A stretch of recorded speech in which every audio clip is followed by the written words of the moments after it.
I'm currently number one in the world right now on ladder at 2,520 medals using one of the best little prince decks in the game. I'll show you guys some of the matches that got me here. Alright guys, I'll start off with this match here against Morton. This was one of the games I had. I think this was about 3 or 4 games away from where I got first, but I wanted to show this game because obviously Morton is one of the best players in the game. I would say he's either the second or third best player in the game right now, and this is also not a very easy matchup because he has the delivery, which is pretty good against the Sparky, and obviously Morton's very good too with minor control type of deck, so definitely not an easy match whatsoever. I took that lightning value because he played the knight and little prince next to each other, so this is the deck I'm running.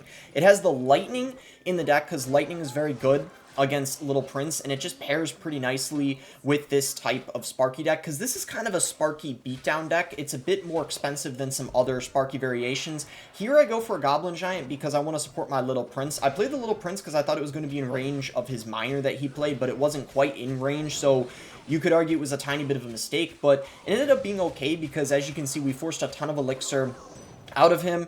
And then I really like having the knight in this deck. Even though the evolved knight ended up getting nerfed, it's still insane, and I would say it's potentially still the best evolution in the game, which is kind of hard to believe. And then obviously the little prince nerf hardly did anything. And of course with the 20 win challenge coming up, this deck is going to be very good inside of that. It might even be what I use for, you know, completing my first 20 win. I will play it on multiple accounts, but this will likely be one of the decks I use for it. I think it'll be very good for the 20 win, and if you guys are looking for a deck to use, I would highly recommend this one as well. The Bar Barrel is also in this deck because Bar Barrel is a fairly decent counter to the Little Prince, and I think in this meta, it's really nice to have Bar Barrel inside of Sparky as opposed to the Rage.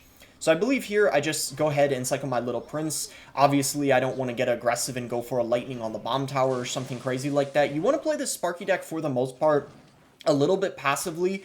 Sometimes your biggest pushes will be in double and triple. You can't really get too many Goblin Giant Lightnings off in single because if you do that, that's just a massive overcommitment. So you have to be really careful when you do play your Lightnings. And as you can see, I kind of just let that Goblin Giant die. I don't want to overcommit there because he has a Evo Knight coming in and then also the Little Prince. This was actually looking a little scary, but I go for the arrows there and it kind of helps clean everything up. And this time around, I do play the Little Prince on top of his minor, and it is in range this time, so that was really clutch playing it in the other lane, so that way, of course, he doesn't get poison value on my weaker tower. And then here I just set up for a Goblin Giant in the back just to try to get another good push going. And as you can see, things are still not looking good. Like I said, sometimes it takes you, holding on until triple to get that good push going that you need, and that was certainly the case this game.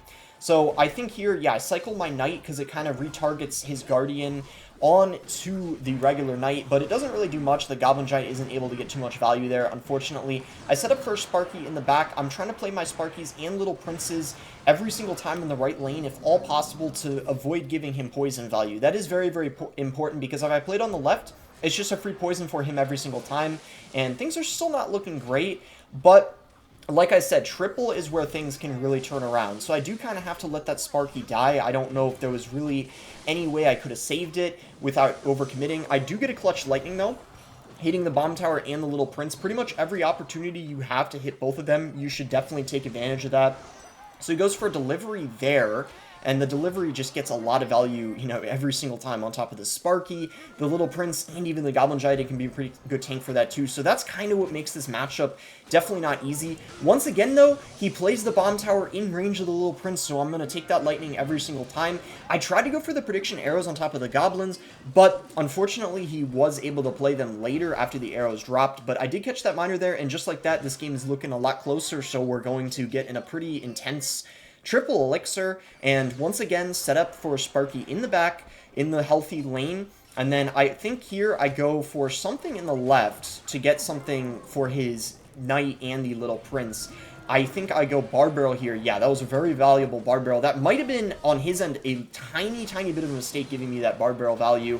But I know he's trying to force Elixir out of me, but look at this. What happened was he went in on the left, and then look at the right what happened. Just like that, we took the lead, but it's nowhere near over yet because the poison cycle gets a little bit ridiculous, especially if he has the little prince down, and because he has a faster cycle than me, that 3-card cycle could get a little bit crazy. So once again, he takes back the lead, so we kind of go back and forth here a little bit, but that lightning was really clutch. He didn't get something down in time for the Goblin Giant, and there we go. That is game. Really nice win there against Morton. Now I'll show you guys the game that got me number 1. Against Sergio Ramos here. So this matchup is pretty decent because he's using poison and not lightning. Some of the people running this Mega Knight little prince deck that is kind of rose in popularity recently, some of them have lightning, and you kind of want to see poison when you're running the Sparky, because Sparky's going to get way more value. So in this matchup, you can definitely go for Sparkies in single elixir, because if they pressure opposite lane with the Ramrider, you could pretty easily just go for a little prince in the opposite lane of the Ramrider, and it'll still be in range of shooting it, or just go for a bar barrel, and then just go all out with your elixir advantage with a Goblin Giant push. So that's why it's perfectly safe to go Sparkies in single in this type of matchup. The only thing you gotta really be kind of cautious about are the Evo Archers, because they survive arrows, so even though you have arrows in your deck, you're not really going to be able to take them out that easily when they play them the 3rd time. So you just have to be mindful about that.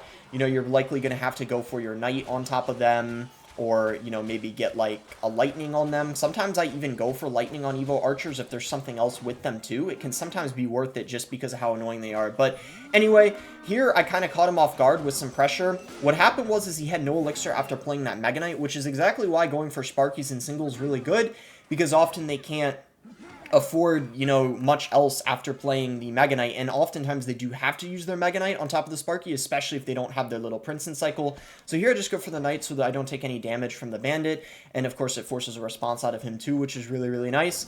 And the next time I play my Knight, I have it evolved, so that's really good as well. But he does have his Evo Archer, so like I said, that's something you do have to be kind of cautious about. But you know, with this lead we have, I'm not really too worried. So I just set up for a Goblin Giant in the back here, and he does go for his little prince. I'm pretty sure I lightning this little prince just because I want to get it, you know, off the board as quickly as possible, just because it gets so much value, especially because he played that Mega Knight. Yeah, I take that lightning value. Really good value over there, even though the little prince is only 3 elixir. If you let that stay alive for too long, it can sometimes get 10 elixir value, so you might as well just go for a lightning on top of it. So I think here, honestly, like looking back at this, I probably would have arrowed right there, because even though it wouldn't have killed the Evo Archers instantly, it would have, I think the Mega Knight would have died before it jumped, and then maybe the little prince would have taken out the arrows. So watching this back now, kind of, you know, maybe a small mistake. I would have done something a little different, but either way, you know, it doesn't really matter because we're still in a really good situation right now. I sent in my ability there. The ability didn't really help out a ton. He actually managed to defend this pretty well, but I mean, maybe the ability still got a little bit of value because it forced, you know, an additional response out of him, maybe made him panic a little bit, but either way, that was really good defense on his end. I got to give credit where it's due. I think here, yeah, I just go for a Knight in front of the Dark Prince just to force a greater response out of him, and there he goes for his Mega Knight. So I think here this is where he decides to try to pressure the opposite lane with his Ramrider, and I was ready for it. So what I do is I just go for a Bar Barrel, and then I get my little Prince down. Like I said, see where I played the little Prince in the opposite lane? You can do that when someone sends in like a Hog Rider, Ram Rider, something like that, and still, you know, go in the lane you want to have your push. So that's something, you know, good to keep in mind. And I think he defends this barely, but then next go round I get the win and just got to cycle back to a Lightning, and that is GG. So pretty nice win over here. Like I said, pretty decent matchup. I think like overall he played pretty well, but this is why Sparky's decent in the meta. There's a lot of people running, you know, this type of deck here, and yeah, hope you guys enjoyed the video. Still number 1 after recording.